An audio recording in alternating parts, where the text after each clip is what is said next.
Welcome to Just the Who of Us, hosted by Reah.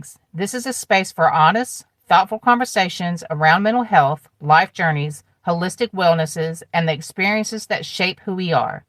Take a breath, settle in, and join Reah and today's guests as we explore the stories that connect us. Whatever. You look good.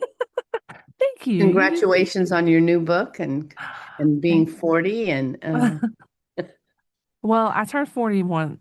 30, uh, I can't talk. I turned 40. 41. Yeah. Yeah.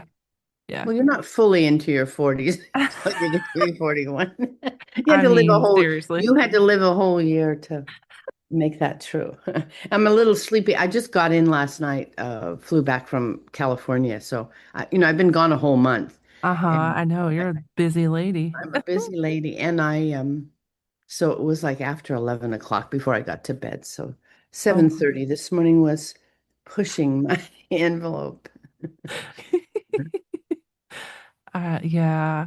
I'm bad about like I used to before my grandson was born. I used to lay down around like 8 and then I go to sleep about 10:30, and I get up on time.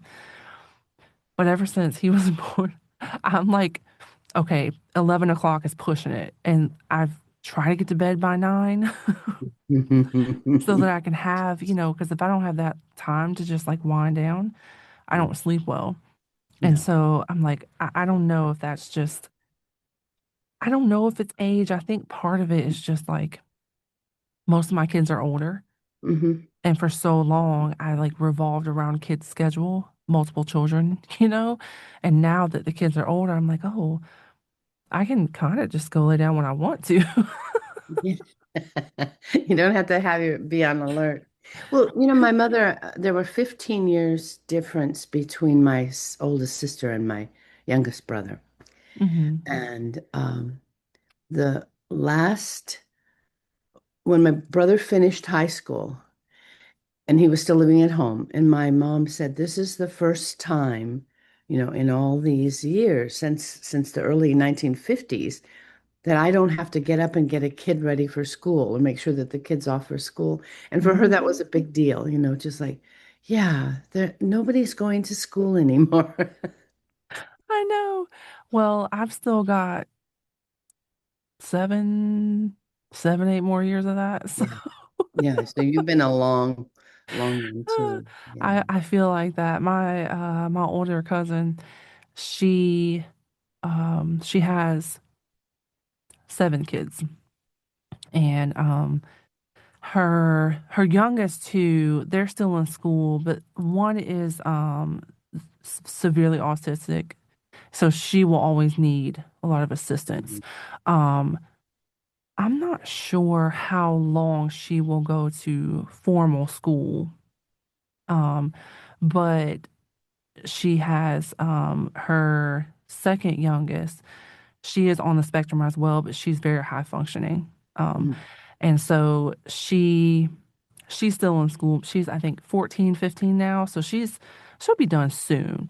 Um, but the rest of the kids, her fourth and fifth, they are twins, and this is their last year. Mhm. And so I think the younger two, I think they have shorter days because they're in a different school, Mhm. different classroom kind of thing. But anyway, I say all that to say she was like, this will be my last year of like having to get up and transport multiple people and like do all these, because they're in different sports and different activities and different, and she's like, this is the last year that I have like all the chaos. And she was like, I can't wait. And me, I'm over here like, part of me is like, oh man, that sounds nice.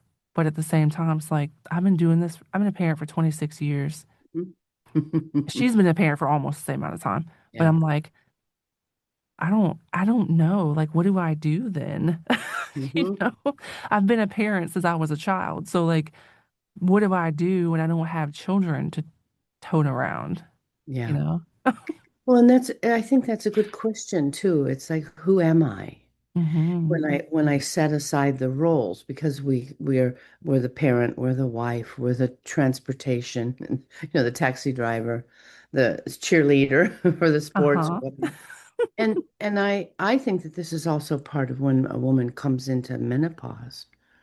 Yeah. That there's that issue on a biological level, on a spiritual level, just a practical uh, way of being.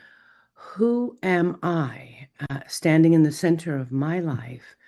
And yes, I've taken care of everything and done all the jobs, but now it's time for me to look at something else and not to get in, not that we don't want to help our children raise, be part of raising the grandchildren, but it's really easy to fall into that taking care of no that nobody did for you, right?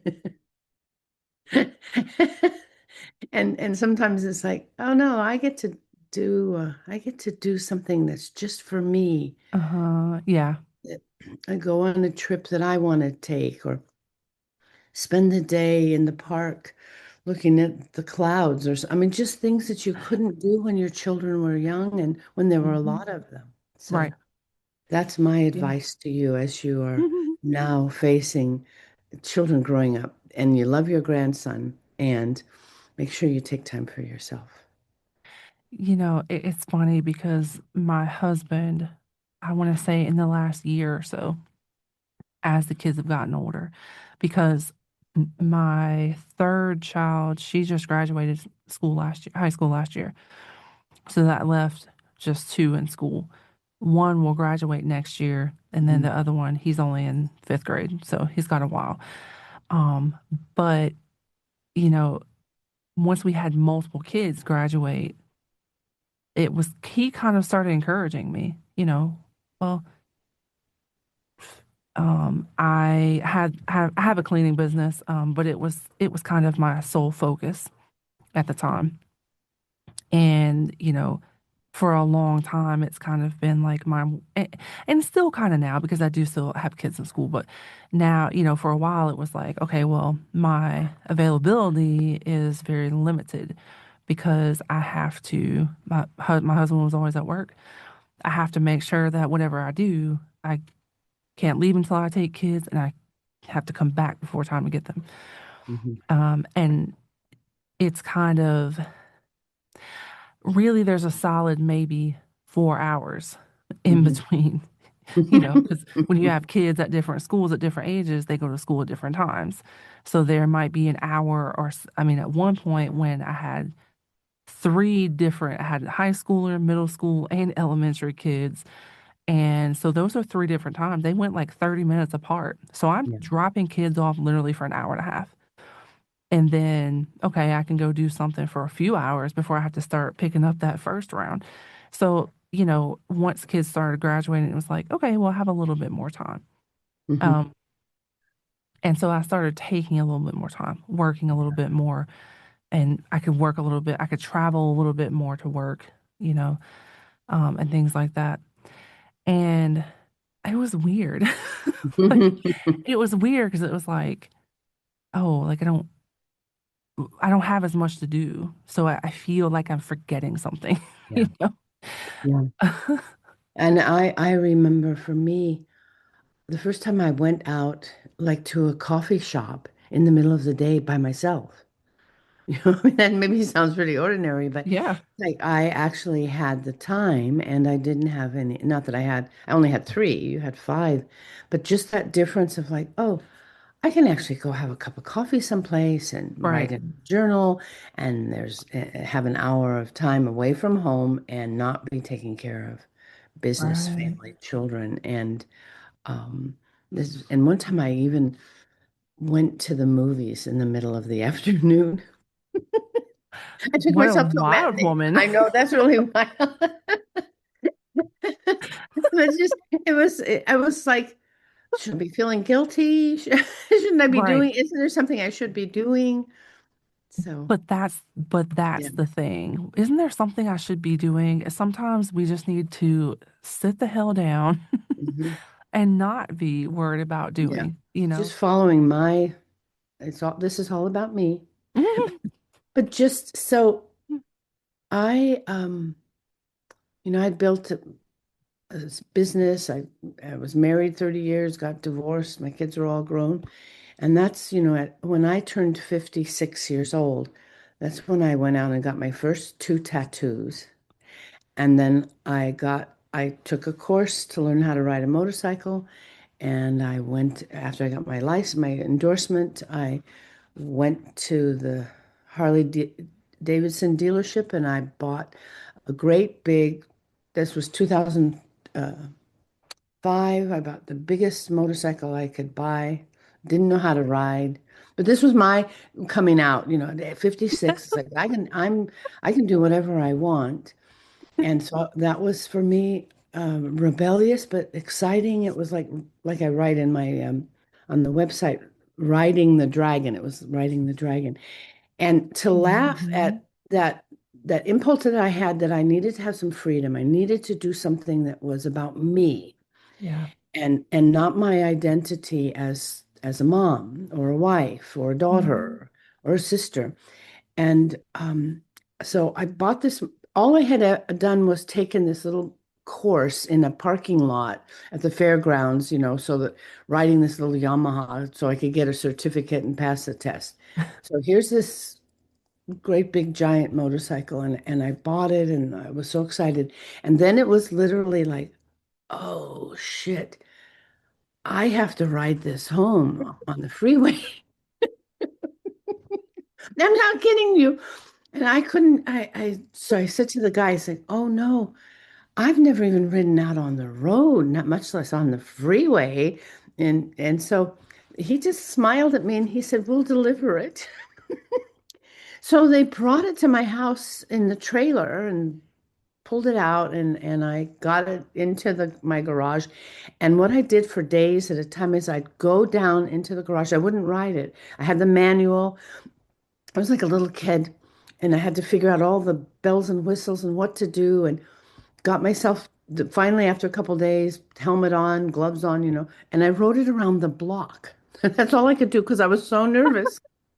I rode it around the block and then I got back into the, excuse me, I'm going to pause for a minute on Okay. the sound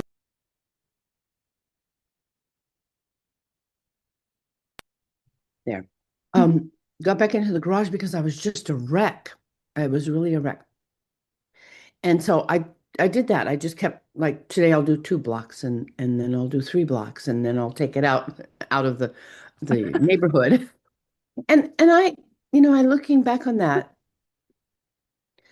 it really was a good reminder that when we learn to do anything, that we can't expect, yes, Mhm. I knew the mechanics, yes, I had the license piece of paper, but there you can have all the reading and all this theorizing and all the AI on the computer.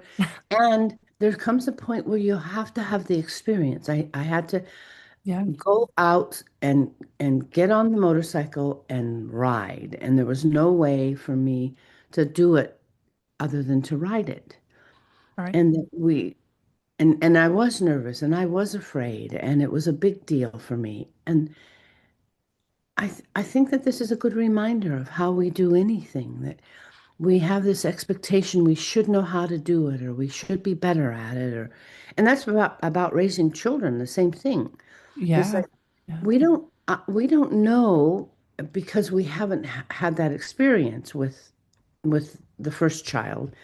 And then as you have more children, you still don't know because each child is so different Yeah. and how Very what true. they need and how you talk to them and how you uh, Mhm. exchange time with them is so each child yes I have another baby, I have another baby, but it's individual and unique every time. And Right. it was just a really good reminder because I'm always of the I can do anything, I can figure this out, I Yep. I can read them. I could have said I could still be sitting in the garage reading the manual and never gone for a ride. And Right. so maybe Yeah. that's an encouraging place too for someone, say, who wants to write a book. I mean, you've published several books and you can think about it and you can say I'm writing a book, but at some point in time you have to finish it. Oh my gosh.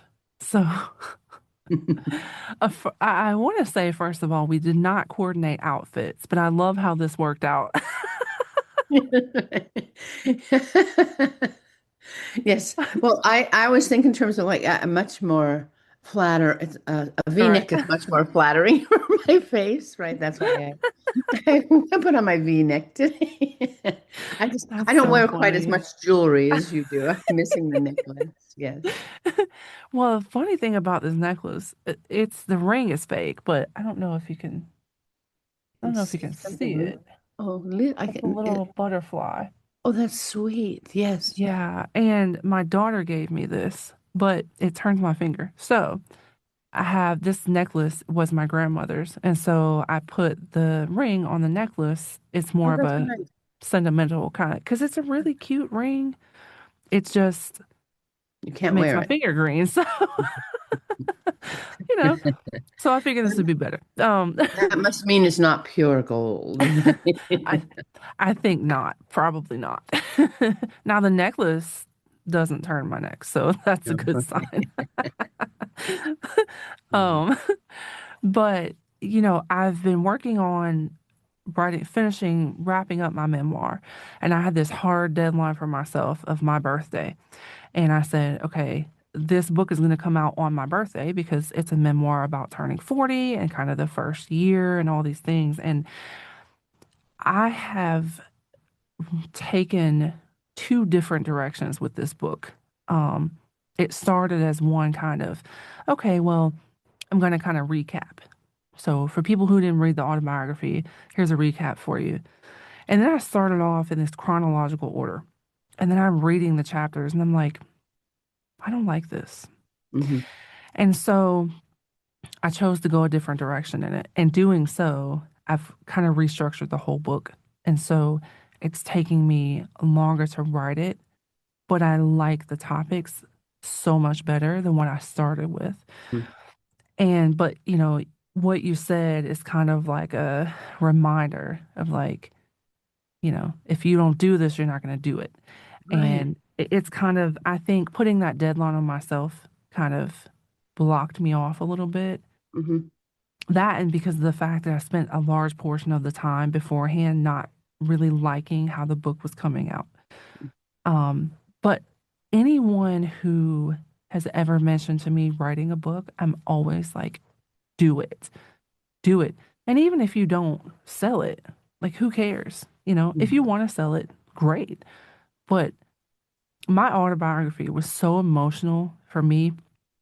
It helped me work through a lot of things Hmm. by writing them out. I'm also, we've talked about this before, being physical writers. Hmm. Yeah. And, so just writing things out for me gave me a lot of clarity. It actually kind of guided me through navigating some difficult relationships.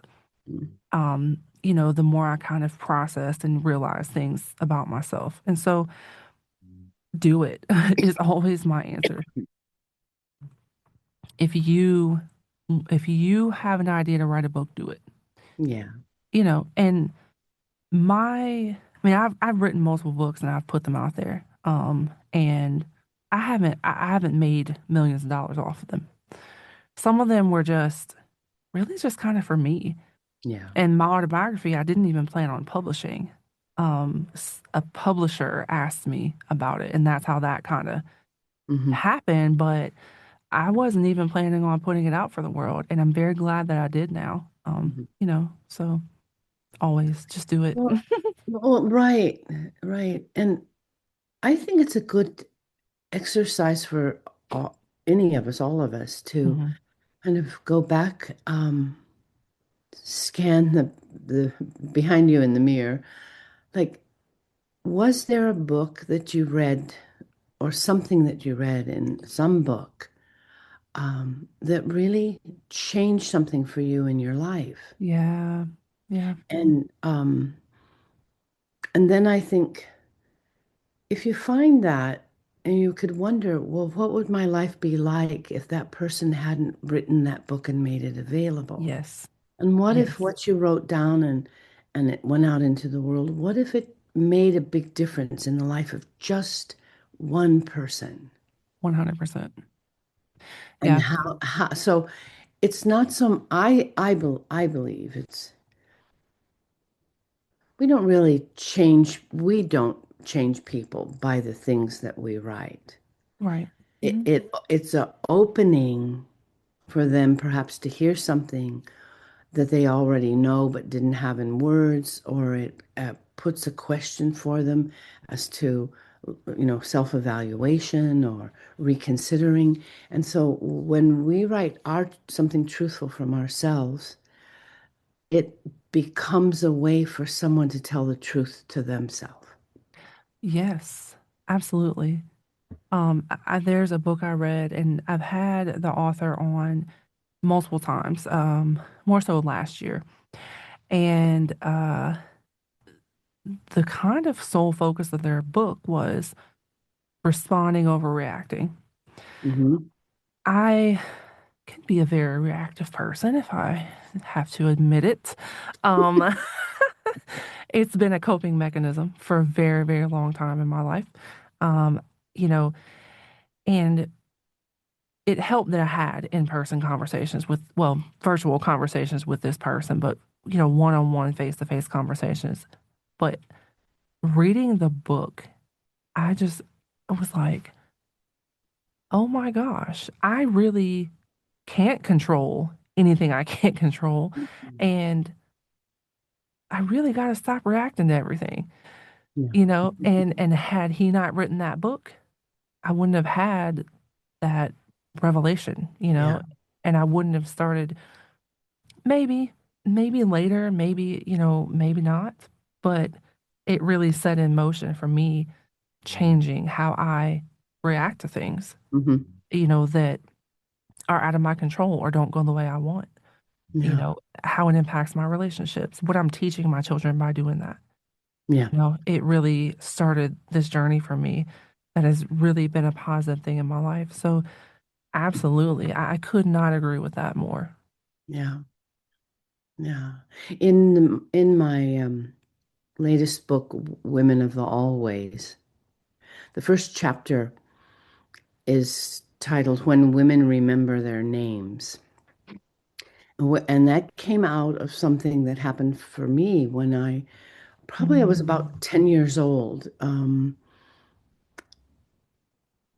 My mother had a book called I Married Adventure. And Ooh. it was written by a woman named Osa Johnson, and she and her husband Martin Johnson had traveled all over the world. He was a photographer. Went into all these places where they're cannibals and headhunters, and she was kind of Mhm. like the prop, and he was always filming. It was a really interesting book. It's not easy to find because it's old. And so that book, like, because I always wanted to go on, do things, go on adventures, have things happen. I was a busy traveler in my mind. So the whole book was like an imprint. And at the end of the book was this little newspaper clipping.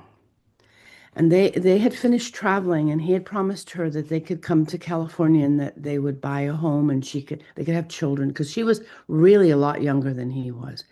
Well, the plane crashed. That was interesting. I'm tying this in because they were flying into Burbank Airport, which is the airport I flew out of yesterday, still there. But the plane crashed and he died. There was like 15 people in the plane, and he died and she was injured. And this little newspaper clipping said, world famous traveler, headhunter, photographer Martin Johnson died in the plane crash, and he was survived by his wife. Her name was Osa. So I wrote that in the beginning of this chapter. It's like it Mhm. would only have taken three more letters Right, right. to give her a name. Yeah, yeah. And everything that he did and to become famous, they did together. She traveled with him. She held the camera. She stood beside the cannibal. I mean, literally, it's a really interesting story. And I was so upset by it Yeah. he was survived by his wife. It couldn't, so she didn't even have a name. Yeah. And I was upset and I was sad, but then I got really mad Mm, about like how I'm sharing this because I remember so clearly as just a young feisty girl that in a way set a tone for the work that has followed me, all the mm, work I've done with women, women's creativity, women's spirituality, culminating in my late 70s writing this book mm-hmm. that is, and the first chapter is when women remember their names and how often we're overlooked because we're not important enough to even use three more letters, Right. survived by his wife, Osa. Right. Right. And Yeah. so I Yeah. think, I'm just as we're talking that brings up that same thing, like think about books that have really changed your life and in the sense that you weren't told what to do, what you read triggered something in you that allowed you to live more truthfully, more Yes. authentically. And Yeah. so that's a plug for my book. Read that. And then read your, I mean, we have to always plug our own books, right? But But yeah, you're yeah. right though. Yeah, no, I was just gonna say that, but I've learned that I started off this journey as an author, as a podcaster. I'm not really like social media marketing for me is like, oh, Mhm. social media sucks. So, to be like, I have to, and I want people to see my work and I want people to hear my conversations and most of the time when I have guests come on, they are utilizing my platform as a form of marketing, right? They want to come on, they want to have their conversations put out into the world for people to see them and learn more about them. And I, most of the time, is just kind of like, here's my stuff. And then, Take it or leave it, right? I don't care if you you read you it or know, not. but I've also learned that like we do have to, we are kind of marketing ourselves. I mean, even with me doing a podcast, although my podcast, in my opinion, is more for the guests, it is marketing myself because I am having these conversations and, things like that. And I try to do better at promoting things. I've learned how to schedule things, which has been a really big help because I posted a lot on my birthday, but I really didn't do much on my birthday. I scheduled a bunch of things. So I'm learning. But we do have to kind of be a little make it about ourselves because it's our work. Mhm. And if we want people to see it, we have to put ourselves out there Yeah. so they know who we are, where they're not going to care Yeah. what we did if they don't know who we are? Well, and our the creative process is these things are like our children in the way, Hmm. Yeah. that and if somebody says, "Oh, what a cute baby," you're not going to say, "Oh, really? It's really ugly." That's Or, or well, that's oh, that that's was just easy to that have was that baby. yeah, it just happened that way, you Yeah, know? yeah. So I think this is also part of the beauty of, especially as women, to really not only do we have give birth to our children, we also give birth to ourselves over and over again as we write a book or uh, decorate our home or take care of house plants or it's like that we this creative impulse to make things beautiful and to bring things forth is part of our well, to me it's part of our spirituality. Mm, And it definitely is part of the energy that we have that gives us the ability to produce that. And so yeah. it's okay to be proud of what we have accomplished or what we've given birth to. And when pride is only presented as a sin, this one of the Yeah. seven deadly sins to be proud, maybe it's not the right word, but Yeah. I think to to really own it, Hmm. to own something that and to have take pleasure in it and to share it. And Yeah. whether it's just to share it with the space that you're in, um, things aren't just inanimate. I've been gone for a whole month. I open my front door and I come in my house and just to greet my house and to feel how quiet it is. And I always laugh how the ancestors visited while I was gone because they left a lot of their dust around. You know, to- It's like, oh my goodness, there's a lot of them that came this time. But that's, so what I do in my home when I come home and take care of my plants and snip off the dead leaves and make sure they're watered and so on. That's the participation of our creative spiritual impulse Hmm. into the aliveness. Right. Very much so, yeah. So, was there Mhm. something we were supposed to talk about? I don't think so. I No. think this is Yeah. beautiful. Yeah. Well, and what I do too. I love just chatting. It also Hmm. feels um when you say, "Oh wow, I turned 40, I'm 41," and I'm thinking, "You're just a baby." That's how I feel about like 20-year-olds now. I'm Yeah, like, yes, you and don't and know. it's like You're just a newborn. You're just learning how to walk, really, you know? Like, all of my kids are in their mid 50s, I mean, all of my children are older than you. And to just to be witness to each other as we go through these different decades of our life, yeah. and my watching my children grow and become adults, and then I said that to my son when I was down there. It's like I was your age when I bought a motorcycle, and Uh-huh.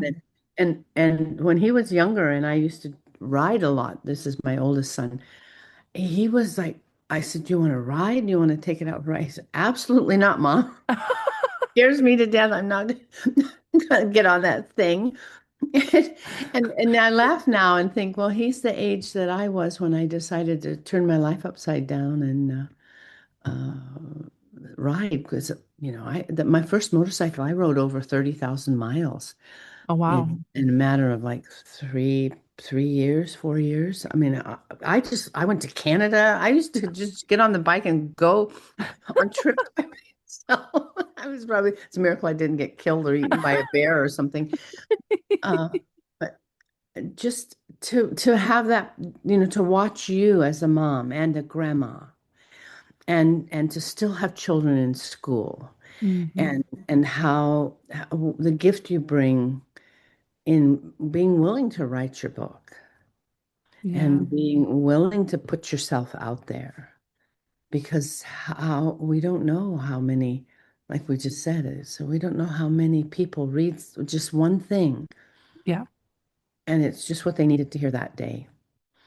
Kind of to piggyback off what you said, um, I know you're a very busy woman, and I'm I'm happy to also be able to have these conversations with you. Um, you've done a lot. You've accomplished a lot in your life, in my opinion. And I'm very honored to be able to have conversations with you and not only get your wisdom, but, just talk about life Mm. um, with you and your perspective and your responses and, reactions and things like that. I really enjoy it. And I'm glad. I'm glad that you're here. Oh, thank you for that. Yeah. You're It's a little welcome. different direction than I have gone in the past. Yeah. Not that different, but just it's not solely, oh, somebody's interviewing me because they want me to say something or want me to Right. participate in some Yeah. agenda. Maybe that's not the right word, but it's for a specific reason. And it's nice to have just conversation. And Hmm. for me, I would say, um, there aren't a lot of older people. I mean, I consider myself an elder. We've talked about that before. I call Hmm. myself irreverent wise woman because I'm very opinionated. I love to argue. And a lot of things I say are controversial or, not politically correct. I because there's so to me there's a space for our voices Hmm. as elders, and to come from the place of like, I don't know everything. To me, it's like, Right. no, but I can say something that from experience and from a Yeah. very different world, a different time and place. The world has is Right. moving so things move very rapidly, Yeah. and Yeah.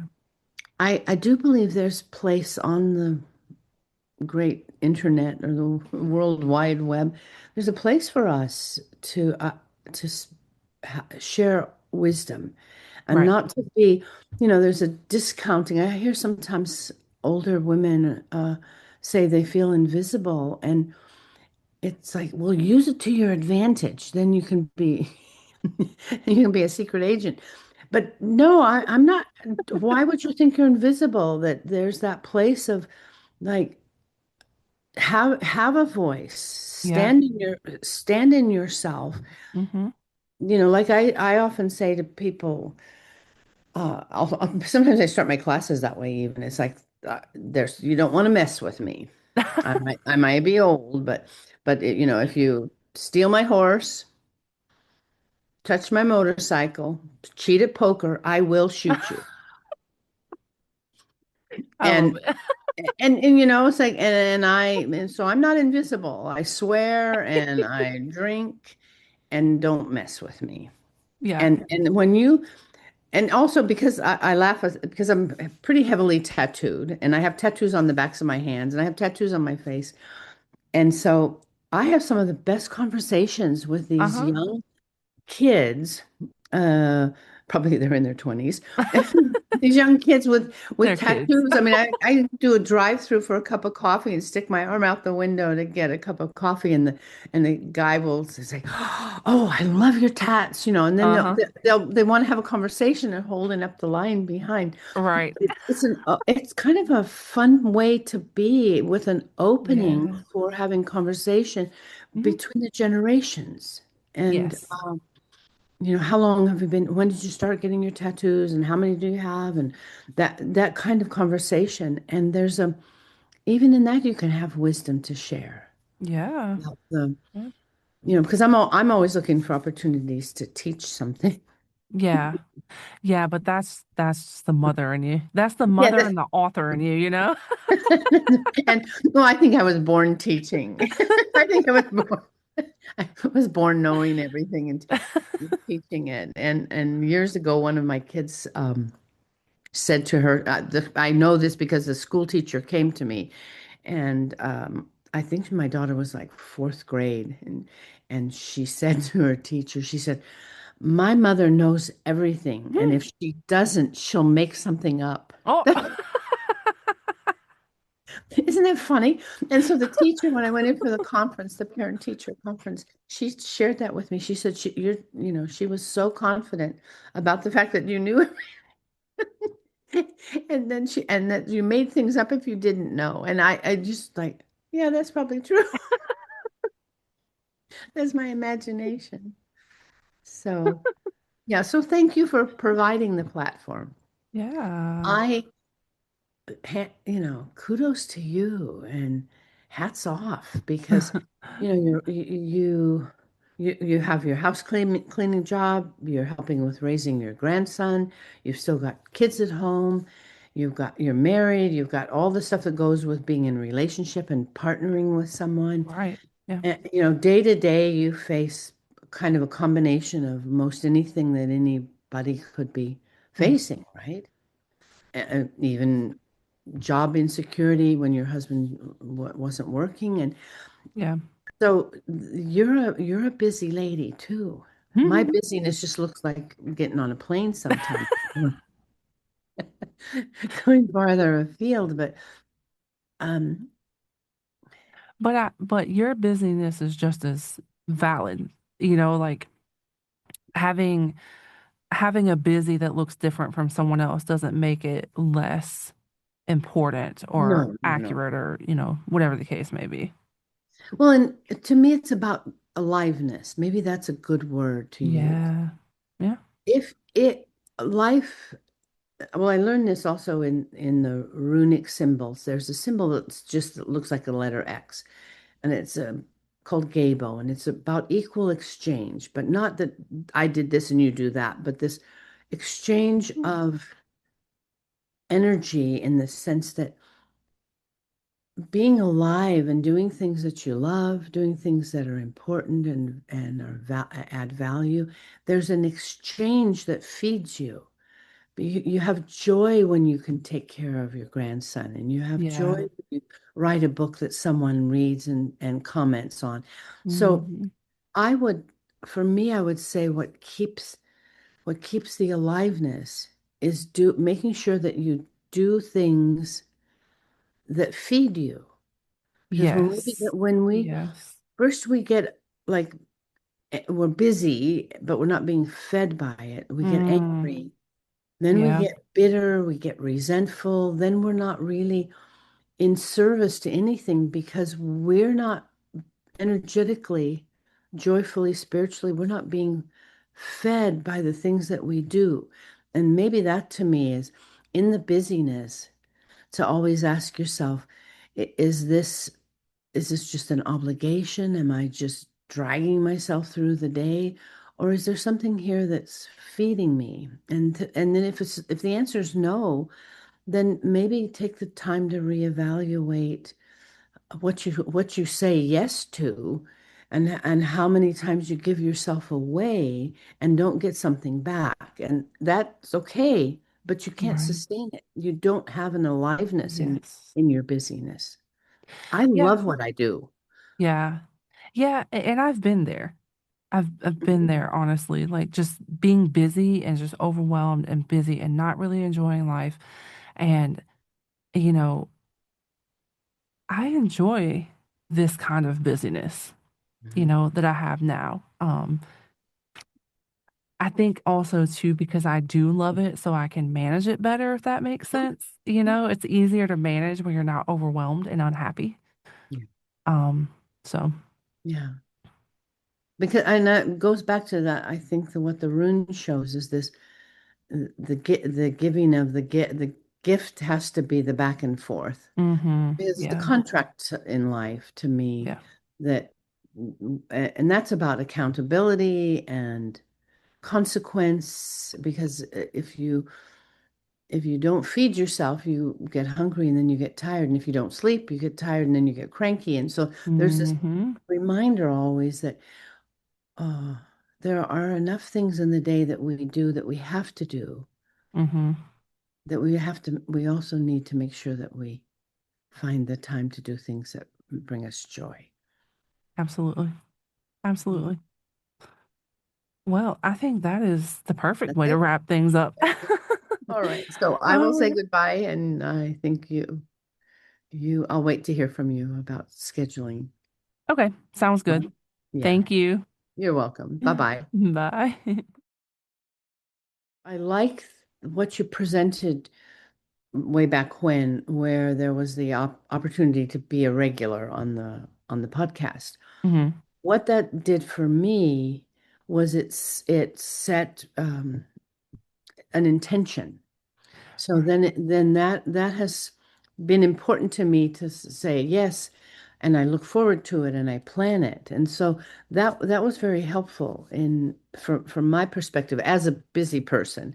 It's like, oh, I made a commitment to something, and so I need to make sure that I leave that time open so Yeah. that I can actually be present and be part of what you've intended to do, which is serves us both. And it makes me happy to talk to you. Same. Same. Okay. Thank you for spending this time with us on Just the Who of Us. We hope today's conversation offered reflection, comfort, or a moment of clarity. If this episode resonated with you, feel free to share it with someone who may need it. Until next time, take care of yourself and remember, you're not alone in the journey.